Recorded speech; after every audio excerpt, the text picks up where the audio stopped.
Hello. What's all this then?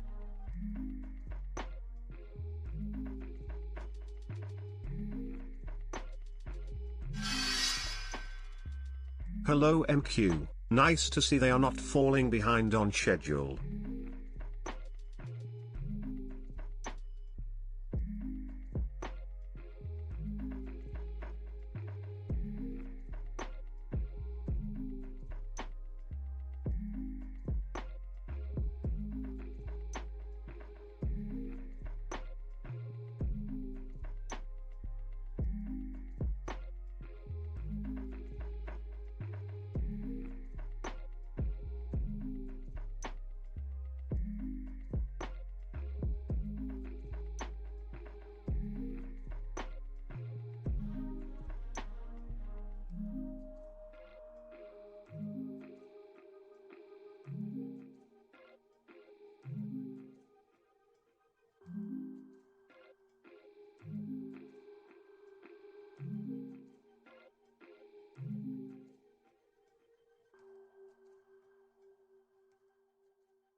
Hello, hello.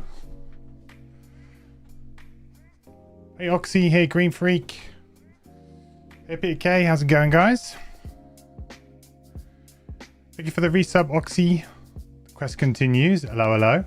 How you doing, bud? Hope you're well. And I agree, Green Freak. Thank you so much for the sub. Welcome back. Not falling behind schedule. Yeah, they've stuck to their guns, which is pretty good. So far, so good, right? Things are shaping up nicely. You're a Vikings fan, MQ, and we're still rooting for my Bears after the Caleb touchdown. Yeah, I still haven't, like, it's taken me, I think probably today is the first day where I've actually kind of not felt a little bit down in the dumps with how that game ended, but yeah, it just wasn't meant to be our year. It just feels a bit of a, you know, an opportunity missed, but hey, we got our quarterback, that's for sure, yeah. We got our quarterback. Hey, Magma. How's it going, buddy? Maku, how you doing? Raffioli, long-time lurker, first-time chat. Welcome in. Good to have you here. Welcome, welcome. How is everybody doing?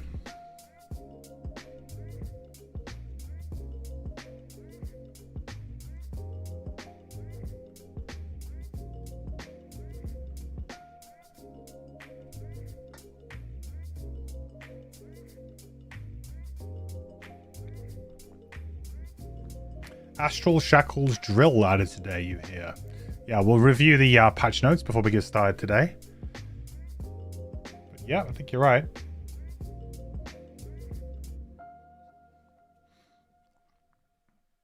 I have to wonder, like, how many people are kind of still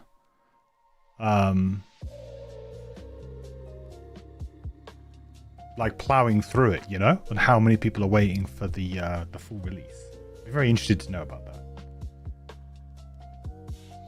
Because this drip feeding is good, but like I haven't been playing loads of Frosthaven because I'm kind of like, oh well, I'm kind of waiting for the full release. I mean, I'll keep playing the patches and checking out the new stuff here and there when I can, but you know, I'm not committing until the full release, that's for sure.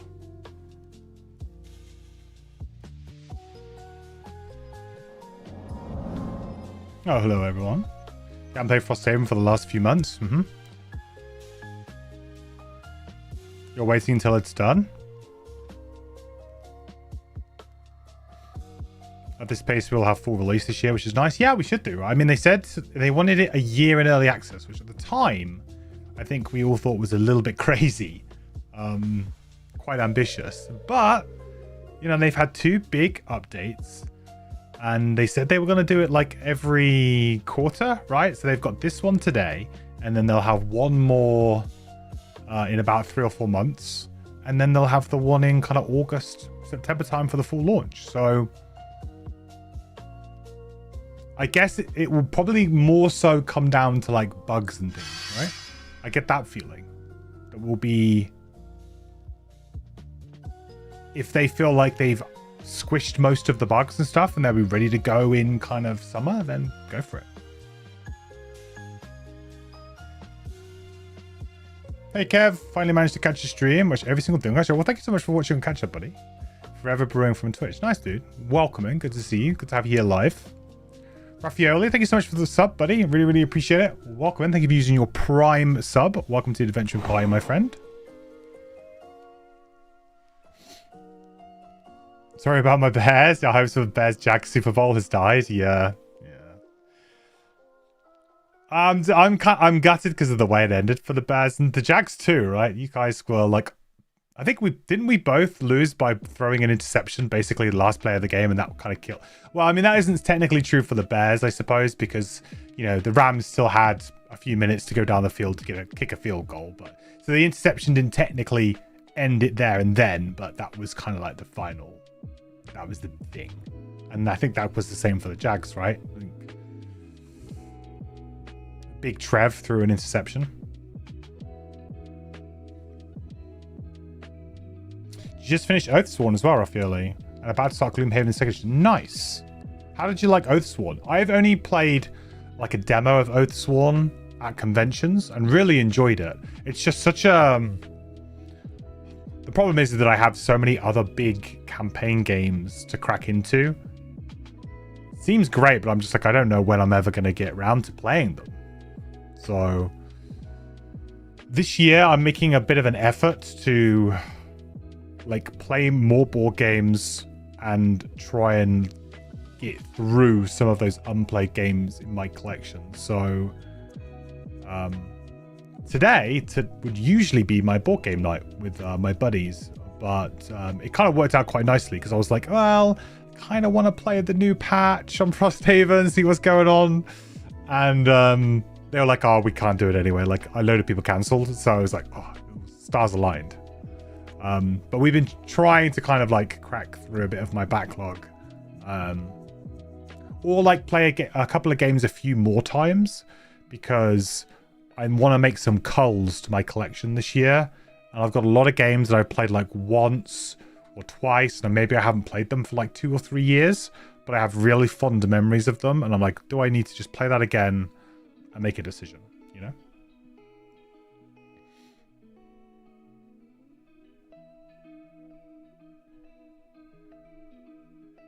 Good news is both teams have nothing to lose and everything in front of them. Bright future. Yeah, absolutely, Brian.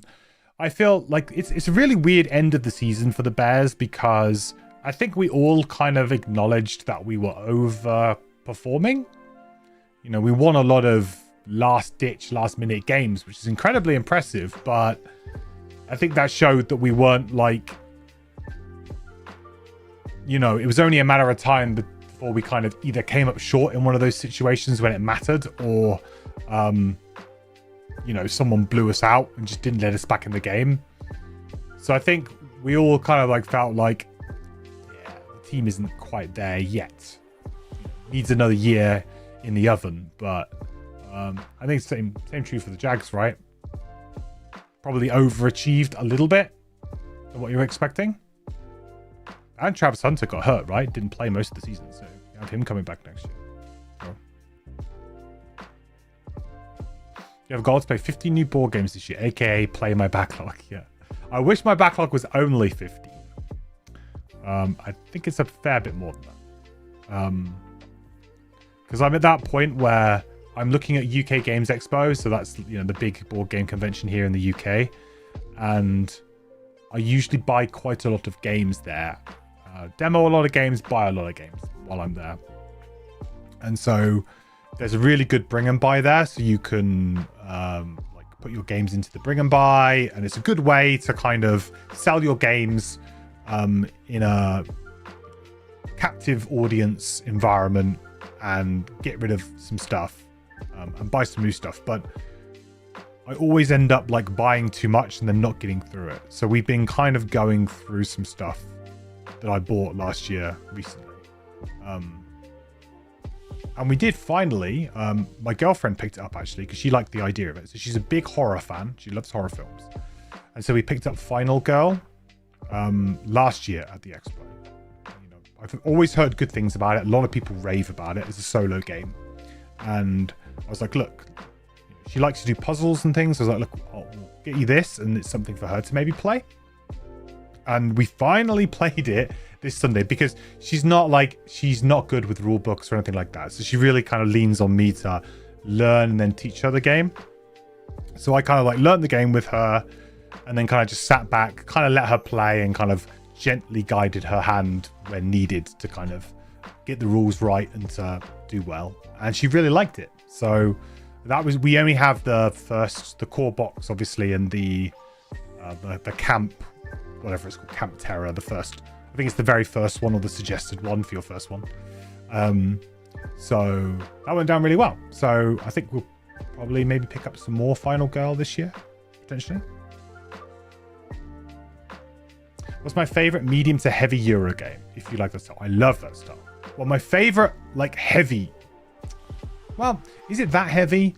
But I was pretty heavy. But I say Brass Birmingham is probably my favorite.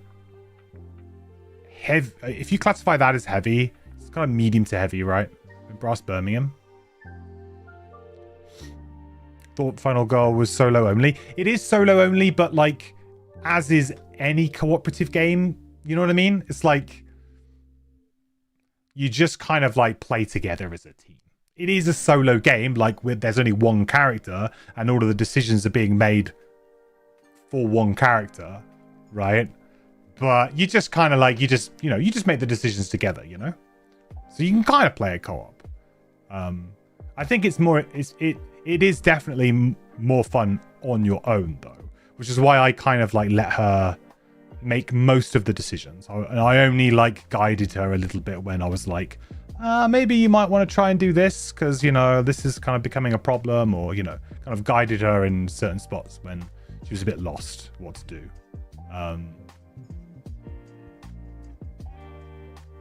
But yeah, she really liked it. And I think we'll probably end up picking up some more this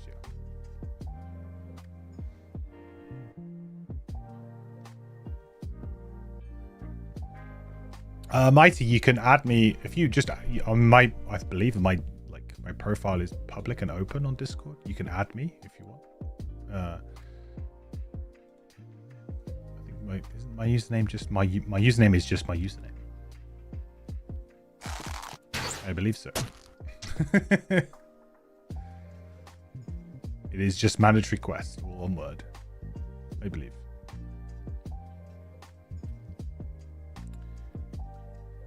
So needs to play Brass Birmingham. It's incredible game. So good. I don't get to play it enough, but I would say it is probably my favorite Euro game.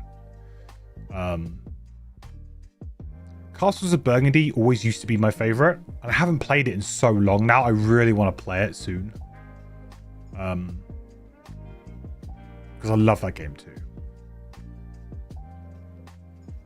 And I really like Terraforming Mars as well. Has always got a kind of like a big space in my heart because we played so much of it, and I have a lot of the expansions. So I played that game a lot. More than Brass. I definitely played Terraforming Mars more than Brass Birmingham. And Dune Imperium as well. Another really good one. I haven't played Uprising yet, which I'd like to. Favorite Terraforming Mars expansion. I mean, you've got like the gimme easy ones as like Prelude. Prelude is by far the best in terms of like just cheap, easy, and adds something good to the game. So Prelude, in my opinion, is like the no-brainer buy. But after that, I like the Colonies. I didn't really like. I mean, I don't really like Venus that much. It's okay. It's fine.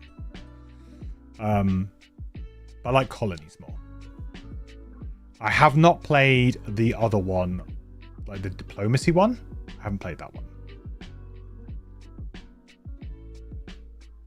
Hey Anthony, you're just trying to get through some board games on yourself. Shame. You just started Pandemic Legacy Season 1. Oh, I'm jealous. I'm jealous that you've only just started Pandemic Legacy Season 1. My God. I think that actually is my top board game gaming moment is Pandemic Legacy Season 1. Playing that with my buddies. We played it like pretty much every week. We were really in on it and we had so much fun with it. And that was like the first time we'd ever played a legacy game. So all of that all of those new things that you get to do in legacy games was just fresh and yeah.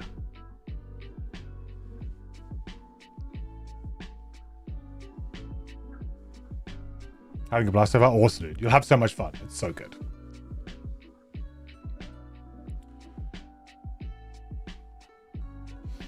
You finished Pandemic Legacy Season 1 the night before you started Gloomhaven. That's crazy, dude.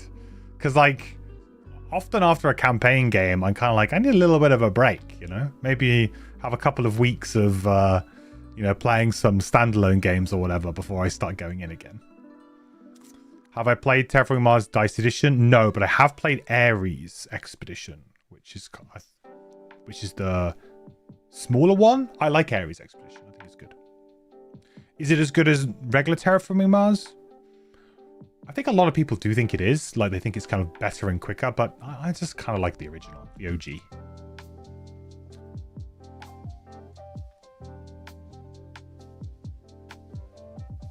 Good old days of 2017. Oh god, now we're dating ourselves here for sure. That's like old. Hey Mike, is stream just starting? We are just starting. And speaking of, we need to do some patch notes, don't we? Really? Let's do some patch notes. Okay. So, is this the best format to show you this? Is there like another page I can go to? Can I actually open this like on a page? Store page. Do we have it like a proper update? No. Okay. Oh, we'll have to go through this. I'll read it if it's small. So, Legacy of the Algox. Our second major early access content patch. So we're halfway through now, boys. The new Algox storyline. You will turn your attention to the escalating Algox conflict. An Algox messenger arrives, bringing information about a possible resolution. Then you must decide the fate of the Algox and shape the legacy that will define their future. Cool. So what are we getting? So, the Algox storyline. Help your allied Algox tribe as they negotiate peace talks with their rivals and hopefully gain full cooperation. So, that now means that we have... We're only missing one? No. Do we have all three now? We have Unfettered, right? And we have Algox. Do we have the Lurker yet? We don't have the Lurker yet. So are we missing one storyline? I don't remember. Correct me if I'm wrong. I think we're missing one. Lurker is next update. Okay. So we've got 2 out of the 3 so far. New pet. Spoiler. I saw that and I was like, spoiler alert. We haven't actually unlocked the stables in my playthrough yet, so we will see about that when we get it. 3 new playable heroes, which I think we know is the Drill, Shackles, and Prism. Is that 3? 5 new bosses. Or probably, I would imagine, either to side quests or probably to do with the storyline. 2 new biomes. I mean, this looks pretty cool. Like a... What do we call that? But looks pretty cool. 25 more quests. 9 building upgrades. Town Hall challenges. Spoiler. Very interested to see how this comes together. 31 new items. Very cool. There is a lot of like item bloat in Frosthaven compared to...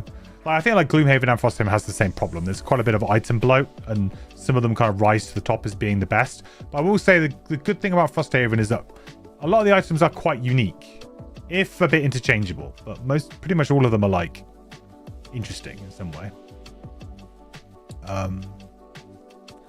Whoa. We won't talk about this one. Added puzzle book feature. I'm very intrigued as to how they're going to implement this.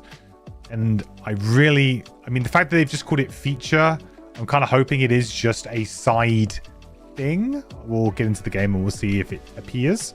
But yeah, I'm interested on how they are implementing this. Building levels up. Very good. Yeah. Good stuff. Thumbs up.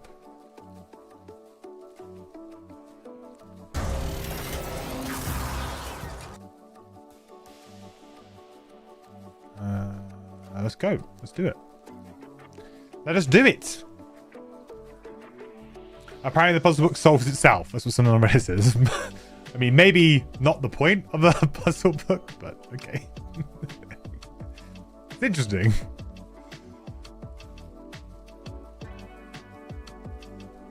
It's an interesting idea. I don't think that's the kind of the point. You're very happy with the way they implemented. You think I will think so too. Okay, cool.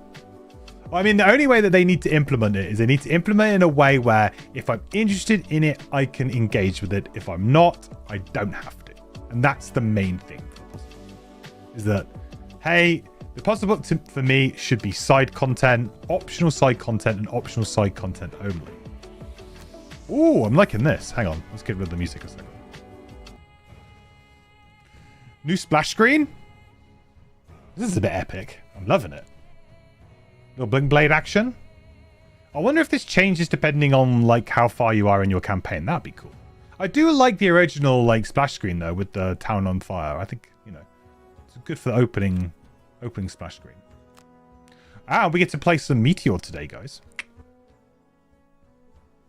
Finally!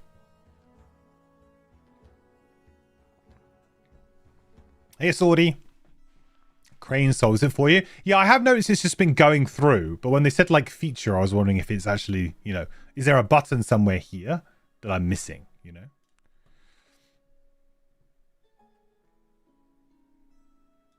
Oh yeah, here we go.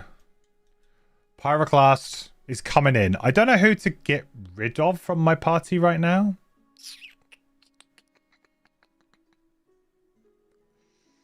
Get rid of the Trapper because they're kind of a bit samey.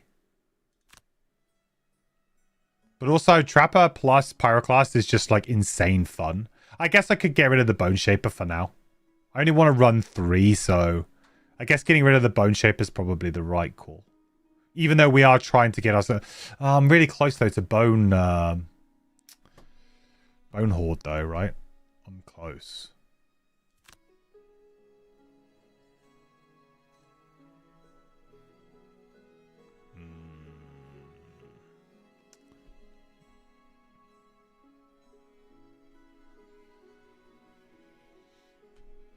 I'm close. Anyway, let's make ourselves a pyro. Names, chat. What do we got? Any good suggestions? You don't think I played Astral or Shackles? I definitely haven't played Shackles, and Astral I have not played, but I have viewed Astral because I did unlock it, I think, at one point, and I chose to play Drill instead. Not Craig. Fiery Craig. Craig's long lost brother Craig. Ben Johnson. I mean, he has got his shirt off.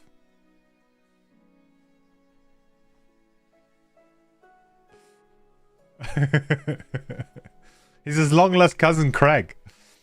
Your buddy named his Meteor that in your physical game. Nice.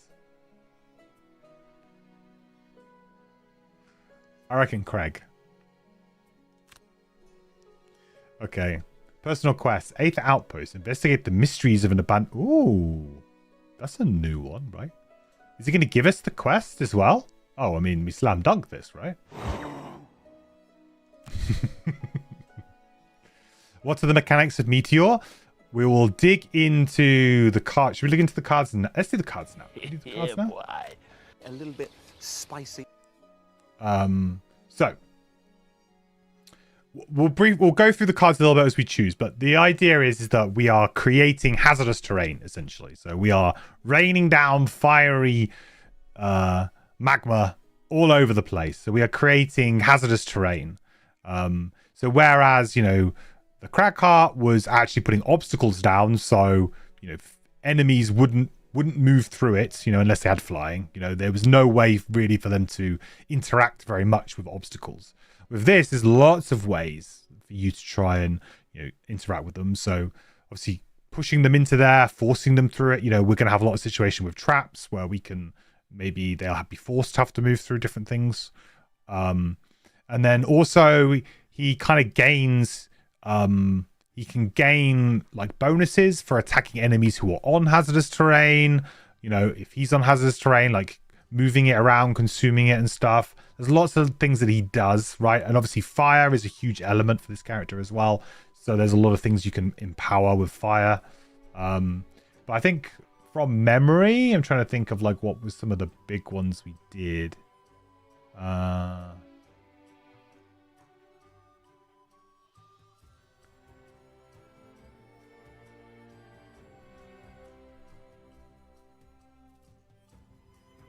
trying to think what's the one? This one, I think. Lava Bomb. Lava Bomb's pretty big. And then you see something like this, Melted Armor, right? So you get loads of like bonuses. Also, you get like quite a lot of passives on this character, right? Memory? Yeah, like destroy one adjacent. If you do on your next few attacks, add wound, poison, and fire. So quite a few passives as well.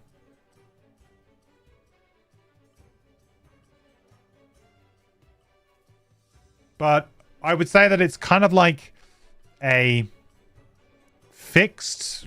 What is it fixed? It's like a less abusable crack heart, right? It feels like a little bit more... And you actually have to work for your damage a little bit more. But it's very satisfying, I think. And, yeah. This is like... Probably in like the top 3 favorite characters for me. I mean, that's probably not surprising considering I like the crack heart so much, but it's probably in like top 3, maybe top 5. It's up there. Very fun character. But we have to... Now, items are interesting because we do get quite a lot of items. Like, we do have a lot of interaction with like fire and stuff like that. I think... Do we get a perk to wear armor? I can't even remember. Should we look at the perks? Can we look at the perks? Is that possible to look at the perks?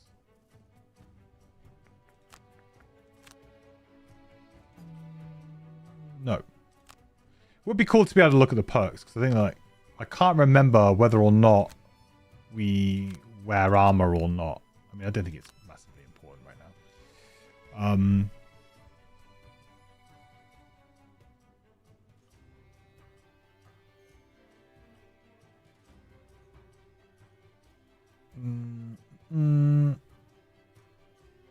We probably just want movement boots, I think. I think we can get immune, right? The 3 check perk is the most important thing with this class, in your opinion. I can't remember them. We'll check them out in a second. I can't remember them exactly. We'll probably just get some fairly simple items for now. Like Eagle Eye Goggles is a pretty standard 30 gold on a character like this. We are more of an attacky type character, so we do want the attacking abilities. And...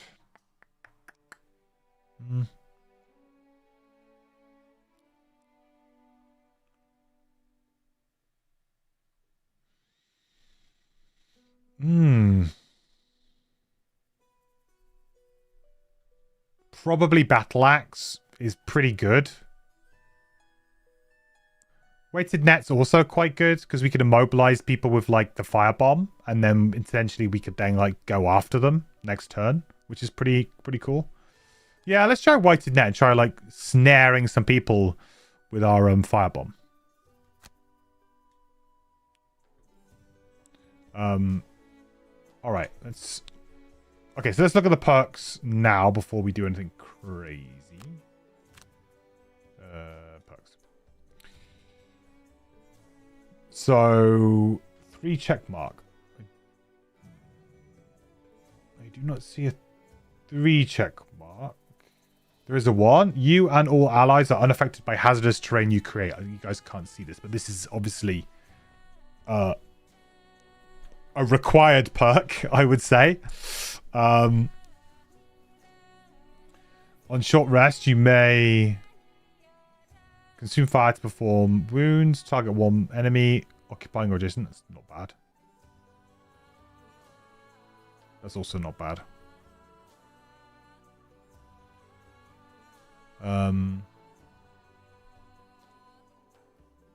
Insufficient perks. Like, hang on. Insufficient perks. Oh, cost 3 perk points. Oh, it's there, the 3 perks. Sorry, I couldn't see it. It is 3 perk points. Okay. So that means we're just going to have to wait then. We're not going to get any perks because this is like, you need it. Sorry, I forgot you guys can't see it, but there is a 3 down in the bottom right-hand corner here. So it is 3. So we'll wait because we'll get that straight away. Okay. So before we level up, we should probably choose our starting cards with this character because I always think that that's a good way to kind of get an understanding of how you play. So first off, are there any glaringly good cards that are not equipped?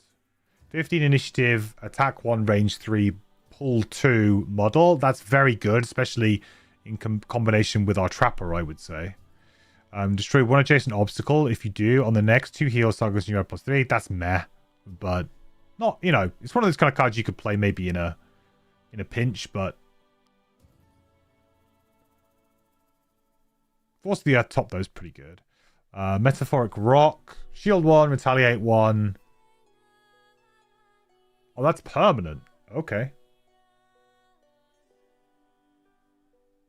Well, if you wanted to go on the tanky side, that's a permanent shield, a permanent retaliate. Certain missions, that's going to be very useful. Whether or not that's how we want to play right now, I don't know. I don't think so. Because we kind of got our Banner Spear as our frontliner. So I don't think we necessarily... Well, actually, do we have our Banner Spear as our frontliner? Not really. She's kind of a bit more of a rangedy hybrid build right now. Our tanking is mainly coming from here. From our summons. We might have to consider putting that in. And then Wildfire. Destroy 1 adjacent hazardous terrain. If you do, on the next 3 attacks, add wound, poison, and fire. I mean, that's obviously very good because you can reuse it multiple times. That's not bad. Pretty good with the kind of range stuff too.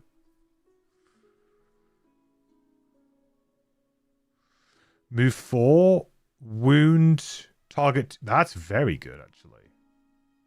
What's our movement like? Regardless. Move 3. Oh, yeah, the move 6 with the...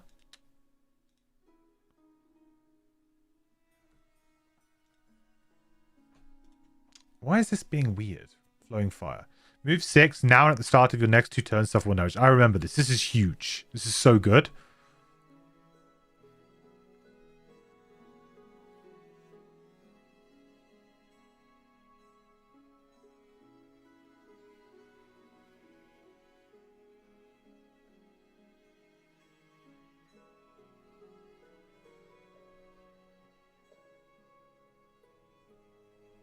And then you kind of got cooling. So you kind of go.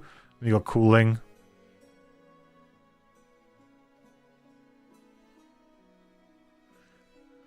I think we might be okay for now. We might just rock the standard. Apart from... I kind of want Force of the Earth in. Just because it's also another ranged attack. Okay, what do we got? Under pressure. Attack for 3, add +2 and gain 1 XP at the target. It's chosen to release 2 hexes with... That's pretty good. It's like demolitionist style ability there. Yeah, that's good. Quench Rage. Push 3. Consume Earth. Double the damage inflicted by any hazardous terrain the target moved through. Then regardless of your line of sight, replace those hazardous terrains with obstacles. That's actually... this is like one of those kind of like spicy kind of abilities. It's very unique. That can lead to some very good board states. Especially with the Trapper. Do we make Earth pretty... Yeah, we can make it. Like, banner being ranged with these two is probably good. Yeah. Next 3 attacks add -1 on the 4th attack. Double it.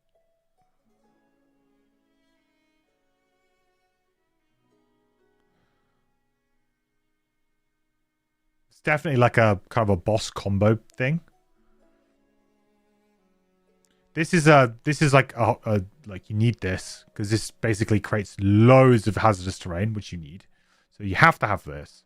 Attack 3, push 2, move 3, push 1, range 1, make it a push 2. Again, that's, I mean, it's a move 3 on 28 initiative. I'm not giving that away. Melted armor we know is pretty good.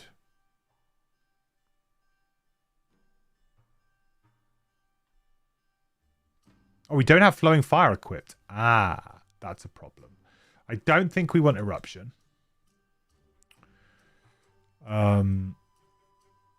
This to me is like, it's kind of fun, but it's a little bit too swingy for now.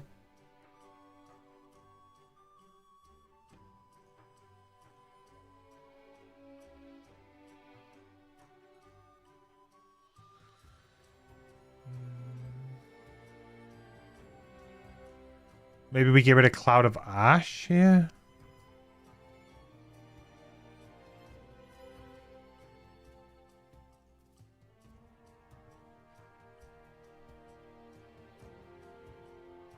It's just these two work very well together.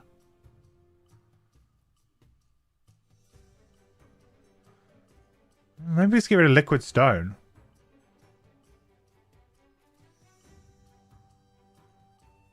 It's an easy push. We need to kind of keep that, right?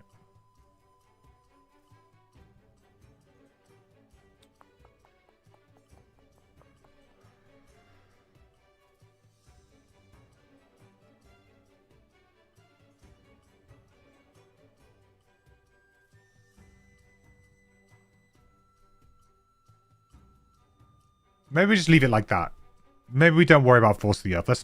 We're going to get some level up now anyways. Let's not try and force it. You always use Magma Orbs in combo with the 3 charges and get ×2 quicker, or Flowing Fire. Yeah. Oh, I have 9 out of 10. Oh, I thought Flowing Fire wasn't it. Oh, so I've got space. I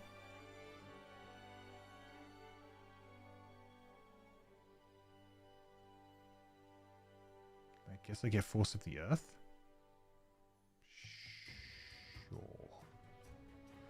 Okay. Right. Searing Smoke. Attack 2. Target all adjacent monsters. Consume fire for +1. Consume earth to add a muddle. So this is kind of like unstable upheaval, right? In kind of a way, but not. Like more balanced. Move for all monsters. Move through gain muddle. That's pretty good with jump. I mean, jump is still relevant because you have obstacles.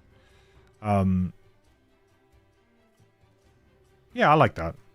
Deep Fury, attack 3, add +1, push 2, and gain 1 XP if you are occupying 1. If you are occupying 1, heal 2. Okay, this is like, I think I need this. Heal 3. When your next attack targeting an enemy, occupying this, double the... Yeah. I think Deep Fury is the one, right? This seems really good though, but I feel like Deep Fury because you're getting to attack for 4, pushing for 2, you're getting to heal for 2. I mean, it's like the value in this one top action is huge. It's so good. Hey, Maury. This is just like pretty much everything you want to do, especially if you're going to be using something like Flowing Fire to move for 6. So I think Deep Fury just works really well. I think that's this probably has like a lot more kind of like big potential for like a really big turn, especially stack some items and stuff, but this just seems quite good.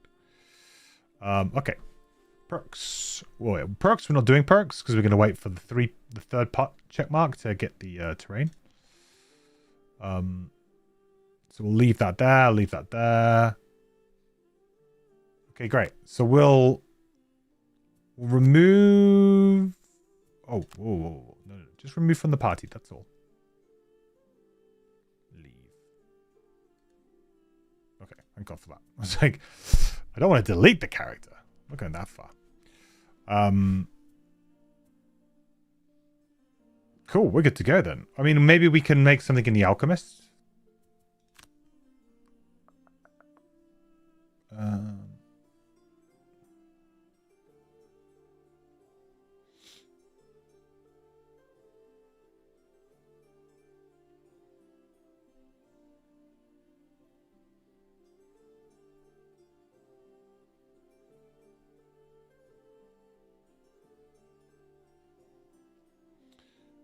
Renewing potion is probably pretty good for him, right?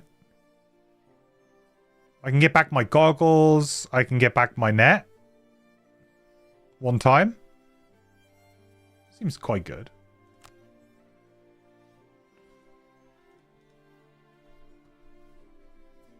Okay.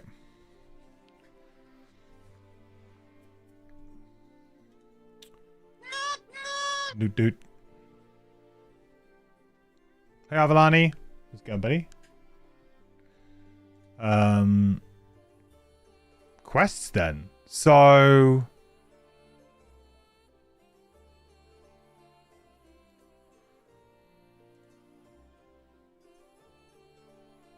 this is the one that I failed on, right? Last time.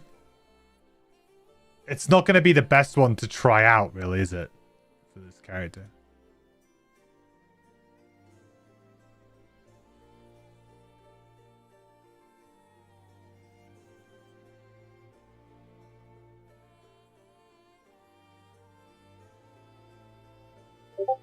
We could go for this, maybe. Oh, I'm good, buddy. How are you?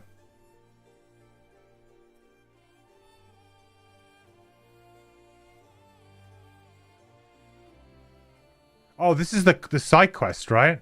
For Craig? There is a boss. I don't think I want to go straight into a boss mission. Let's do temple entrance.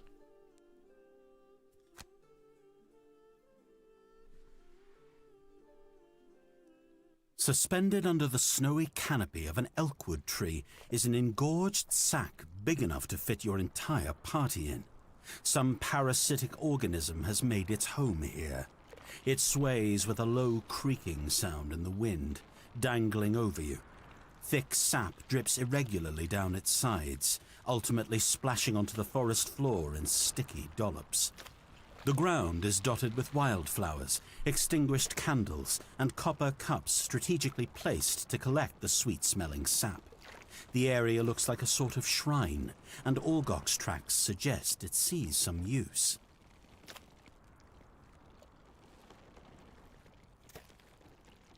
Like drink weird sap versus let's drink some weird sap. We got an Algox in the party? No. Let's try drinking some weird sap. You lift one of the overflowing cups from the forest floor Oh. and raise it to your lips. The flavor is akin to molasses, but it tingles as you swallow. You continue on your way, but your vision feels sharper. Minor irregularities of the landscape are highlighted in perfect detail. Strengthen. And we'll gain a loot. Nice. Very nice. Right. Move no more than 2 hexes each turn. It's like doable.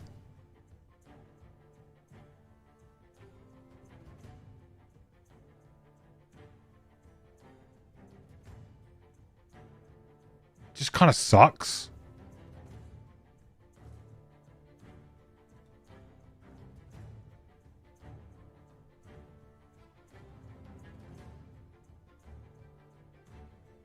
Probably do Miser.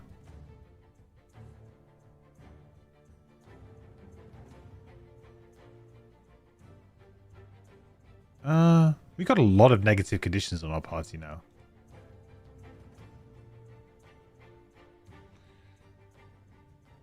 Skyhaul is among toughest in the game. Well, we failed it last time, so. Approaching the ruins on the mountain slope, you discover a copse of carved stone, vestiges of some forgotten past.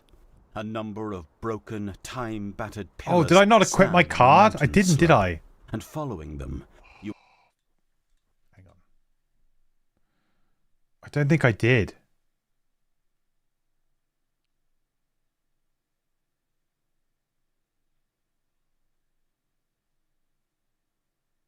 Oh, I didn't equip the level 2 card.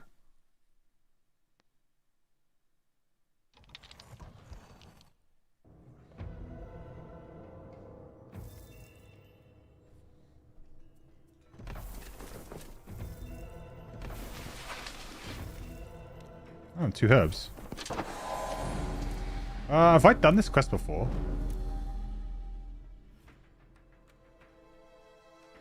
Yes, I have done this quest before. Ooh, new UI.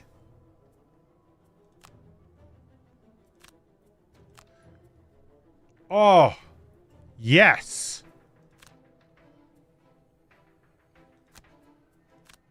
Thank you. So we've got our quest goals, battle goals, masteries. God, that's so much better.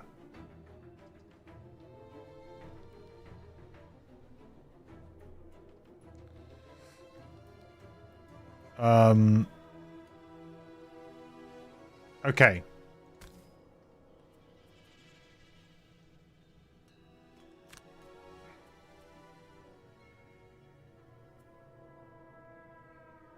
I mean, we're just going to straight up lava bomb this thing, right?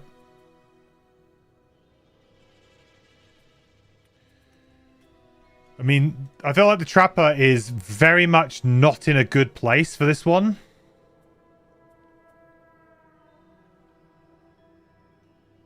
It's going to have to be like some pulls or something. Do we even have a pull?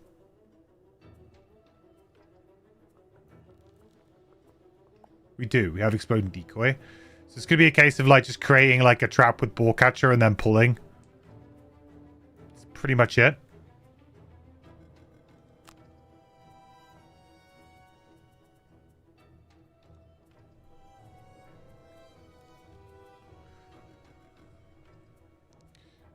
Meteor's pulls right, or build big trap and throw it. Yeah, for the boss, I think in the final round, or the like automaton or whatever it is that we have in here. But for the for these guys, right? Like, can't really expect them to walk in.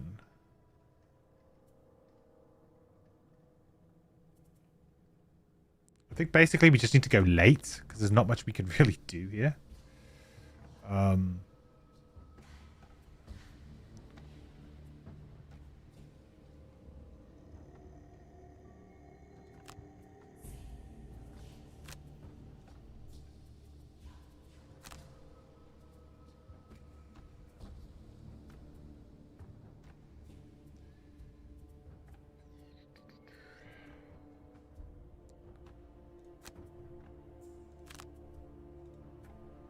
$87, $73, $60,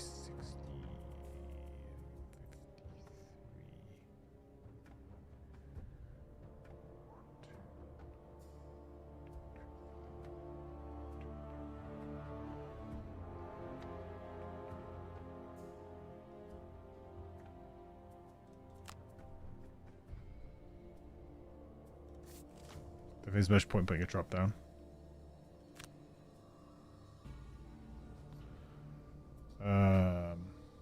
Nah, not for this. So we attack one, right?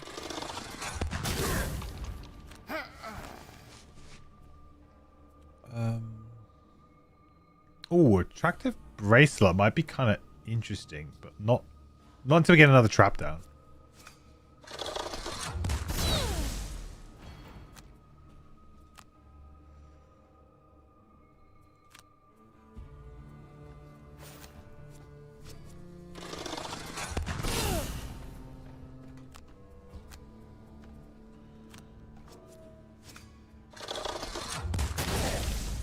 Famous last words, yeah. I mean, this is going to be a tough